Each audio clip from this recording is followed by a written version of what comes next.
चंगा लगना है वे कहीं दे नाल ना बोली। अबे शंकर कहाँ जा रहे हो? बाबा मैं तो पानी लेने इटली जा रहा हूँ। शंकर दुबई में पानी खत्म हो गया है क्या? नहीं बाबा, मैम कहती है दुबई के समुंदर का पानी नमकीन है, तुम इटली के समुंदर का पानी लाया करो। शंकर इटली के समुंदर में कौन सी चीनी डली हुई है? बाबा तुझे कैसे बताऊं, कंजूस आदमी के साथ दिन गुजारना यूं है जैसे खराब बस पे सफर करना होता है। इस कंजूस मैम ने तो मेरा सारा खून ही खुशक कर दिया है काम करवा करवा कर। ऊपर से जरगर गया है कार्ड देने, वो कार्डों के बहाने आने का नाम ही नहीं ले रहा।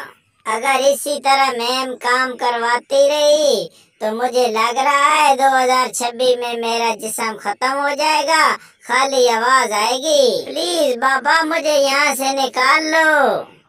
थोड़ा सब्र करो, अभी हालात अच्छे नहीं हैं। शंकर पानी के अलावा कोई और काम करना आज तुम्हें? बाबा और काम नहीं है, सिर्फ 2 कुत्ते आकर नहलाने हैं। अबे शंकर तुम यहाँ कुत्ते नहलाते हो?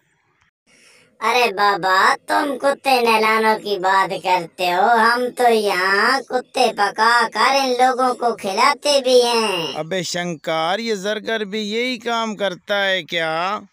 अरे बाबा ये जरगर कोई यहाँ दिल का डॉक्टर लगा हुआ है। हाँ अब बात की समझ आई कि ये लोग दुबई से आकर यहाँ चौड़े होकर क्यों फिरते हैं। अरे बाबा ये अपना राज छुपाने के लिए हाथ में 2-2 मोबाइल लेकर फिरते हैं कि गांव वाले यूं समझें कि ये दुबई में को बड़े अफीसर लगे हुए हैं। गुड शंकर गुड, आज तो तुमने कमाल की बात बताई। शंकर जरगर से राब्ता होते ही तुम जल्दी वापस आ जाना, एक जगह सोने की तलाश में जाना है। ओके बाबा, अपना ख्याल रखें।